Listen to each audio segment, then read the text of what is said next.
الحمد لله نحمده ونستعينه ونستغفره ونؤمن به ونتوكل عليه ونعوذ بالله من شرور أنفسنا ومن سيئات أعمالنا من يهده الله فلا مضل له ومن يضلله فلا هادي له ونشهد أن لا إله إلا الله وحده لا شريك له ولا نذير له وزير له ولا مشير له ولا معين له وصل على سيد الرسل وخاتم الأنبياء وقال الله تبارك وتعالى في كلام المجيد والفرقان الحميد أولئك كتب في قلوبهم الإيمان وقال في موضع آخر لقد من الله على المؤمنين إذ بعث فيهم رسولا وقال في موضع آخر وما أرسلناك إلا رحمة للعالمين صدق الله مولانا العظيم وصدق رسوله النبي الكريم ونحن على ذلك لمن الشاهدين والشاكرين والحمد لله رب العالمين. میرے محترم بزرگوں دوستو، کچھ واقعات تو کل ہو گیا تھا، شروع کا واقعات ہو چکا ہے کل کی تاریخ میں. آج کی تاریخ کا جو واقعات ہے وہ آدھا باقی ہیں. اگر آپ الحمدللہ دعا کریں ہماری اصلاح کے لیے تو الحمدللہ اللہ تبارک و تعالی ہمارے اس واقعات کو، اس کی محبت کرنے کو، نبی کی محبت کرنے کو، اللہ کے حکم کی اطاعت کرنے کی توفیق عطا فرما دے. میرے بھائیو، عرب کے اندر عورت کی کیا حالت تھی، یہ قیصر و کسریٰ کی بات ہے، عرب کے جاہل معاشرے کی بات ہے جو رسول اللہ سے پہلے تھا. حضور علیہ السلام پہلے مکہ مکرمہ کا وہ تاریخی واقعہ بھی نقل کیا ہے. اس واقعے نے پوری دنیا کی آنکھوں کو دھندلا دیا ہے. ایسا واقعہ تو دنیا میں کبھی پیش نہیں آیا کہ ایک آدمی رسول اللہ کے پاس آتا ہے، کہنے لگا یا رسول اللہ میں بڑا گناہگار ہوں، میں آپ کے دروازے پہ آیا ہوں، میرے بڑے بڑے گناہ ہیں، یہ اتنا بڑا گناہ ہے کہ آسمانوں سے بھی بڑا میرا گناہ ہے اور زمین سے بھی بڑا میرا گناہ ہے. حضور صلی اللہ علیہ وسلم نے فرمایا تو نے شرک کیا ہے؟ اس نے کہا شرک اس سے بھی بڑا گناہ ہے. سمجھتا ہوں، گناہ سمجھتا ہوں، بڑا گناہ سمجھتا ہوں. حضور صلی اللہ علیہ وسلم نے فرمایا کتنے بڑے بڑے تیرے گناہ ہیں، تو نے جھوٹ بولا ہے. اس نے کہا جھوٹ سے بھی بڑا گناہ ہے. میں آپ کے دروازے پہ آیا ہوں، میں آپ کے دروازے پہ آیا ہوں، معافی مل سکتی ہے. حضور علیہ السلام نے فرمایا تو نے کیا کیا؟ کہنے لگا میں نے جھوٹ سے بھی بڑا گناہ کیا ہے، کفر سے بھی بڑا گناہ کیا ہے. حضور صلی اللہ علیہ وسلم نے فرمایا بتا تو صحیح کہنا کیا چاہتا ہے. تو حضور صلی اللہ علیہ وسلم نے فرمایا تو نے کیا کیا؟ تو نے کیا کیا؟ کہنے لگا میں نے جھوٹ سے بھی بڑا گناہ کیا ہے، کفر سے بھی بڑا گناہ کیا ہے. حضور صلی اللہ علیہ وسلم نے فرمایا بتا تو صحیح کہنا کیا چاہتا ہے، کہنا کیا چاہتا ہے. اس نے کہا یا رسول اللہ میرے علاقے میں، میرے گھر میں رواج یہ تھا کہ جو بچی پیدا ہوتی اسے لوگ زندہ دفن کر دیتے تھے. بچی بڑی نہ ہوتی تھی، بچی زندہ دفن ہو جاتی تھی. عرب کا سردار ابو جہل تھا، جس کے گھر میں بچی کا پتہ چلتا وہ جا کر بچی کو زندہ دفن کر دیتا تھا. عرب کا سردار ابو جہل تھا، جس کے گھر میں بچی کا پتہ چلتا وہ جا کر بچی کو اسی وقت قتل کر دیتا تھا. اور وہ کہتا تھا کہ کسی کے گھر میں داماد نہ آئے، کسی کے گھر میں لڑکی کو لینے والا کوئی نہ آئے. ہمارے علاقے میں رواج تھا کہ بچی بچتی نہ تھی. حضور صلی اللہ علیہ وسلم نے فرمایا تو نے کیا کیا؟ اس نے کہا یا رسول اللہ صلی اللہ علیہ وسلم میرے گھر میں ایک بچی پیدا ہوئی، وہ 14 سال کے بعد بچی پیدا ہوئی، کوئی اولاد نہ تھی، کوئی بیٹا نہ تھا، کوئی لڑکی نہ تھی. جب بچی پیدا ہوئی تو میری بیوی نے کہا ہم اس بچی کو زندہ دفن نہیں ہونے دیں گے. اس نے کہا ہم اس بچی کو زندہ دفن نہیں ہونے دیں گے. تو اس نے کہا اس بچی کو ہم چھپا کر رکھیں گے۔ چنانچہ ہم نے اس بچی کو چھپایا، 2-3 سال گزر گئے، بچی چھپی رہی، لیکن کسی طرح ابو جہل کو پتہ چل گیا۔ چوراہے میں کھڑا کر کے اس نے میرا بازو پکڑ لیا، اس نے کہا تیرے گھر میں ایک لڑکی ہے، کل تو قریشیوں کی ناک کٹوائے گا، تیرے لیے جائز نہیں ہے کہ تو میرے ریا میں ہو کر اپنی بچی کو زندہ دفن ہونے سے بچائے۔ میں ایسا نہیں کر سکتا، آج ہی اپنی بچی کو زندہ دفن کر دے، ورنہ میں کل تیرے سارے گھر کو آگ لگا دوں گا۔ کہنے لگا یا رسول اللہ، میں ابو جہل کی دھمکی سے گھبرایا، میں گھر آ گیا، میں نے بیٹی کو تو کچھ نہ بتایا، اس کی ماں کو بھی کچھ نہ کہا۔ وہ بچی جب میرے گھر میں آتا تھا، سارے دن کی تھکاوٹ میری دور کر دیتی تھی، وہ میرے سینے سے چمٹ جاتی، میری تکلیف دور کر دیتی تھی، میں اس سے پیار کرتا تھا۔ لیکن آج جب میں آیا تو وہ بچی میرے پاس آنے لگی، میں نے دھمکا دیا، میں نے اس کو پیچھے ہٹایا اور میں نے کہا کہ چلو میں تجھے تیرے ماموں کے گھر چھوڑاؤں، ابو جہل کل تلوار لے کر آئے گا۔ بچی سہم گئی، میں نے اس کی ماں کو کچھ نہ بتایا، اور اس بچی کو لے کر جب میں گھر سے نکلا تو کسی زمین کو کھودنے والی گدال بھی ساتھ تھی، بچی میرے کاندھے پر اور گدال بھی میرے کاندھے پر ہیں۔ میں اپنی بستی سے باہر نکلا، پہاڑی سے بھی باہر نکل گیا تو وہ بچی مجھے کہنے لگی ابا جان مجھے کہاں لے جاتے ہو؟ میں نے کہا تیرے ماموں کے گھر میں۔ تیرے ماموں کے گھر تو وہ کہتی ہے، تیرے ماموں کے گھر تو وہ کہتی ہے کہ اس جنگل میں تو میرے ماموں کا گھر نہیں ہے، میں نے اس جنگل میں پہاڑ کے پیچھے جو قبرستان تھا وہ بچی کو ایک جگہ کھڑا کر کے میں نے اس کے قبر کو کھودنا شروع کر دیا کہ اسے زندہ دفن کر دوں۔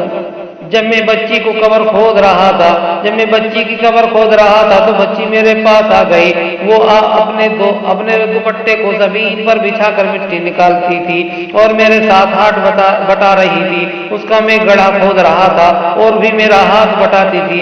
جب وہ قبر اس کی بن گئی اور اس بچی کو اٹھا کر میں نے قبر میں ڈالنے لگا تو بچی رو کر کہتی ہے ابا جان میرا جرم بتاؤ، میرا قصور بتاؤ کہ کس جرم میں مجھے زندہ دفن کرتے ہو؟ حضور علیہ السلام نے جب یہ بات سنی تو رسول اللہ کی آنکھوں سے آنسو نکل آئے، نبی کی آنکھوں سے آنسو نکلا۔ یہ رحمت کی وجہ سے تھی، یہ رحمت کی وجہ سے تھا، سارے جہان کے لیے میرا رسول رحمت بن کر آیا۔ حضور صلی اللہ علیہ وسلم رو پڑے، سارے صحابہ رضی اللہ عنہم رو پڑے، کہنے لگا یا رسول اللہ مجھے ترس نہ آیا، میں بچی کو اٹھا کر جب قبر میں ڈالنا چاہا تو بچی کہتی ہے ابا جان میرا قصور نہیں ہے، میری کوئی جرم نہیں، میرا کوئی جرم نہیں ہے، مجھے چھوڑ دے، میں ساری زندگی تیرے گھر میں نہیں آؤں گی، میں عرب کے جنگلات کے اندر پھر کر وقت گزار لوں گی، میں تیرے گھر میں نہیں آؤں گی، تجھے مجھ سے نفرت ہو گئی تو بتا دے اگر تو نے مجھے اس طرح دفن کرنا تھا مجھے اپنے گھر میں بتا دیتا، میں اپنی اماں کو آخری سلام تو کر کے آ جاتی۔ یہ بات کہی تو رسول اللہ رو کر کہنے لگے، رسول اللہ رو پڑے، میرے بھائیوں صحابہ کی چیخیں نکل گئی۔ اس کے بعد کہنے لگا حضور علیہ السلام کے سامنے اس نے کہا میں نے بچی کو قبر میں ڈالا اور اس کے سینے کے اوپر ریت کا ڈول ڈال دیا، جب ریت کا ڈول سینے پر ڈالے تو بچی رو کر کہتی ہے ابا جان آخری بات کہتی ہوں کہ مجھے چھوڑ دے، میں ساری زندگی تیرا چہرہ نہیں دیکھ سکتی، تیرے گھر میں نہ آتی، تیرے گھر میں نہیں آتی۔ اس کے بعد اس نے کہا میں نے بچی کو کسی آواز کا نہ سنا اور اس کے سینے پہ میں نے مٹی ڈال دی اور اس کو قبر میں زندہ دفن کر دیا اور اس کے اوپر مٹی ڈال کر اس کی قبر میں نے بنا دی اور اس کو قبر میں زندہ دفن کر دیا اور اس کے اوپر مٹی ڈال کر یہ بھی نبی کریم صلی اللہ علیہ وسلم پوری کائنات کے لیے رحمت بن کر آیا۔ وما ارسلناک الا رحمتا للعالمین۔ اس کی قبر میں نے بنا دی۔ جس دن سے میں نے بچی کو زندہ دفن کیا اس دن سے روزانہ رات کو بچی مجھے خواب میں ملتی ہے اور خواب میں مل کر مجھے کہتی ہے ابا جان تیرا قربان ہوگا، میرا ہاتھ ہوگا، قیامت کا دن ہوگا، رسول اللہ کی محفل ہوگی۔ اس کے بعد کہنے لگا میرے پاؤں میں لرزہ طاری ہو گئی، 40 دن گزر گئے، مجھے نیند نہیں آئی۔ اللہ کے رسول میں آپ کے دروازے پر آیا ہوں، اس لیے آیا ہوں کہ آسمانوں سے بڑا میرا گناہ ہے، اس کے لیے بھی معافی ہو سکتی ہے۔ حضور صلی اللہ علیہ وسلم نے فرمایا تو نے گناہ تو بہت بڑا کیا، لیکن جب تو سچے دل سے آ کر میرے دروازے پہ کلمہ پڑھ کے مسلمان ہوگا تو اللہ تیرے اس گناہ پر میری رحمت کی چادر ڈال دے گا۔ چنانچہ اس نے اسی وقت کلمہ پڑھا اور کلمہ پڑھ کر مسلمان ہو گیا۔ حضور صلی اللہ علیہ وسلم نے فرمایا جا تیری آسمانوں سے بڑی غلطی معاف ہو گئی ہے۔ اس لیے تو قرآن نے کہا ہے وَمَا أَرْسَلْنَاكَ إِلَّا رَحْمَةً لِّلْعَالَمِينَ کہ آسمانوں سے بڑے گناہوں کو مصطفیٰ صلی اللہ علیہ وسلم کی رحمت کی چادر نے ڈھانپ لیا۔ میرے بھائیوں میرا پیغمبر صلی اللہ علیہ وسلم جہانوں کے لیے رحمت ہے، اور یہ بھی مجھے کہنے دو میرا پیغمبر صلی اللہ علیہ وسلم ساری کائنات کے لیے رحمت ہے، بچیوں کے لیے رحمت ہے، بچوں کے لیے رحمت ہے۔ اور اگر آپ غور کریں آپ کو معلوم ہو کہ ہر نبی کے بعد دوسرا نبی آیا ہے، لیکن حضور صلی اللہ علیہ وسلم کے بعد کوئی نبی نہیں آیا۔ حضور صلی اللہ علیہ وسلم کے بعد حضور صلی اللہ علیہ وسلم کے بعد جو بھی آیا وہ نبی کی رحمت بن کر آیا ہے۔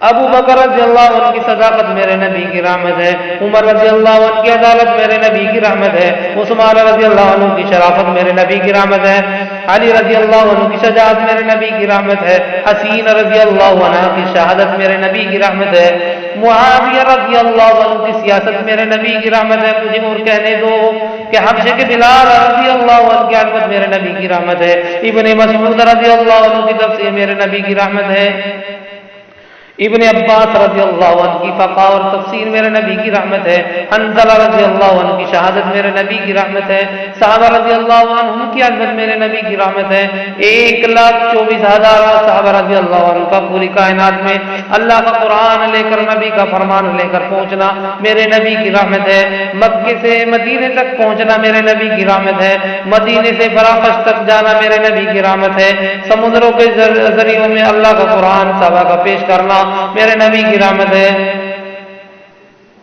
افریقہ میں دین پہنچانا نبی کی رحمت ہے، اور ساحل مکران پہ آذان دینا دنیا کی رحمت ہے، دنیا میرے نبی کی رحمت ہے، اور ساحل مکران پہ آذان دنیا میری نبی کی رحمت ہے، پورب کے دروازے پہ دین پہنچانا نبی کی رحمت ہے، پورب کے دروازے پہ دین پہنچانا نبی کی رحمت ہے۔ میں آگے چلتا ہوں، ابو حنیفہ رحمۃ اللہ علیہ کی فقاہت میرے نبی کی رحمت ہے، امام مالک رحمۃ اللہ علیہ کی عظمت میرے نبی کی رحمت ہے، احمد بن حنبل رحمۃ اللہ علیہ کا استقال نبی کی رحمت ہے، ابن یتیم رحمۃ اللہ علیہ کا عاشق نبی کی رحمت ہے، امام راضی رحمت اللہ علیہ کی تفسیر نبی کی رحمت ہے، پیران پیر رحمت اللہ علیہ کا علم نبی کی رحمت ہے، خواجہ معین الدین چشتی اجمعین رحمت اللہ علیہ کی عظمت نبی کی رحمت ہے۔ میرے محترم بزرگوں دوستو، اس لیے تو فرمایا وما ارسلناک، قرآن نے فرما دیا ہے وما ارسلناک الا رحمۃ للعالمین۔ شاہ ولی اللہ رحمت اللہ علیہ کا علم نبی کی رحمت ہے، شاہ عبدالعزیز رحمت اللہ علیہ کی عظمت نبی صلی اللہ علیہ وسلم کی رحمت ہے، قاسم نانوتوی رحمت اللہ علیہ کا عاشق نبی صلی اللہ علیہ وسلم کی رحمت ہے، رشید احمد گنگوہی رحمت اللہ علیہ کا تفقہ نبی کی رحمت ہے، شاہ اسماعیل رحمت اللہ علیہ کا جذبہ جہاد نبی صلی اللہ علیہ وسلم کی رحمت ہے، سید احمد شہید رحمت اللہ علیہ کی عظمت نبی صلی اللہ علیہ وسلم کی رحمت ہے۔ مجھے کہنے دو کہ عبد الشکور لکھنوی رحمت اللہ علیہ کی تحقیق نبی کی رحمت ہے، اور حق نواز گنگوہی شہید رحمت اللہ علیہ کی شہادت میرے نبی کی رحمت ہے۔ میرے بھائی آج پوری دنیا میں اسلام کا نام بلند ہو رہا ہے، یہ سب کچھ نبی صلی اللہ علیہ وسلم کی رحمت ہے۔ عطا اللہ شاہ بخاری رحمت اللہ علیہ کی خطابت نبی صلی اللہ علیہ وسلم کی رحمت ہے، حبیب الرحمن لدھیانوی کا جیل میں وقت گزارنا نبی کی رحمت ہے، بڑے بڑے اکابر کا اسلام کے لیے جان دینا نبی کی رحمت ہے، بڑے بڑے اکابرین کا اسلام کے لیے جان دینا نبی کی رحمت ہے۔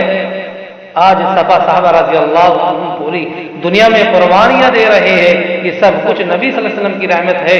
کتنے بڑے بڑے علماء گزرے، بڑے بڑے ائمہ گزرے، بڑے بڑے فقہاء و پیشوا گزرے، یہ سب کچھ نبی کی رحمت ہے. صحابہ رضی اللہ عنہم کیا ہے میرے بھائیوں؟ پیغمبر صلی اللہ علیہ وسلم ساری کائنات کے لیے رحمت للعالمین بن کر آئے. اور آج صحابہ کا معنی کیا ہے؟ صحابہ رضی اللہ عنہ کے غلام، صحابہ رضی اللہ عنہ کے نوکر، صحابہ رضی اللہ عنہ کے سپاہی، یعنی صحابہ رضی اللہ عنہ و رسول اللہ کے سپاہی. اور ہم صحابہ رضی اللہ عنہ کے سپاہی مولانا حق نواز شہید نے اس مشن اس عظمت یہ جان قربان کی ہے. کیونکہ جان قربان کی ہے اس لیے کہ پاکستان میں، ایران میں ایک ایسا طبقہ تھا جس نے اپنے کتابوں کے اندر ابو بکر رضی اللہ عنہ اور عمر رضی اللہ عنہ کو کافر کہا، عثمان رضی اللہ عنہ، ولی رضی اللہ عنہ کو کافر کہا. میرے بھائیوں قربان کی ہیں کیونکہ جان قربان کی اس لیے کہ پاکستان میں اور ایران میں ایک ایسا طبقہ اٹھا کہ جس نے اپنے کتابوں کے اندر ابو بکر رضی اللہ عنہ، عمر رضی اللہ عنہ کو کافر لکھا، عثمان رضی اللہ عنہ، ولی رضی اللہ عنہ کو کافر لکھا، حضرت عائشہ رضی اللہ عنہ کو طوائفہ لکھا. پیغمبر صلی اللہ علیہ وسلم کی بیٹیوں کو ماؤں بہنوں کی گالیاں دی ہیں. تو ایسے موقع پر پوری دنیا کے علماء کا فرض تھا کہ وہ میدان میں آ کر اس کفر کا مقابلہ کرتے. اللہ نے محمد قلندر جنگ میں پیدا کیا کہ آج پوری دنیا کا ایک خطے پہ اس کا نام گونج رہا ہے. تو ایسے موقع پر پوری دنیا کے علماء کا فرض تھا کہ وہ میدان میں آ کر اس کافر کا مقابلہ کرتے. اللہ نے وہ مرتد قلندر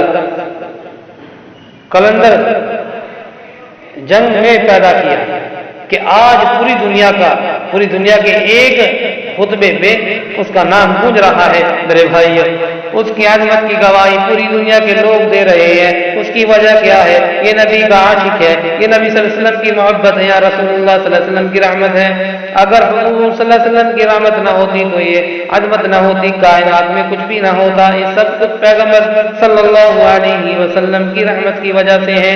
میرے بھائیو شیخ الہند محمود الحسن رحمت اللہ علیہ نے حضور صلی اللہ علیہ وسلم کے عشق میں ایک بڑی عجیب بات کہی ہے اور وہ جنت کو خطاب کیا ہے. شیخ الہند نے فرمایا، اے جنت تجھ میں حور و قصور رہتے ہیں، میں نے مانا ضرور رہتے ہیں، میرے دل کا طواف کر جنت، میرے دل میں حضور رہتے ہیں. وآخر الدعوانا الحمدللہ رب العالمین.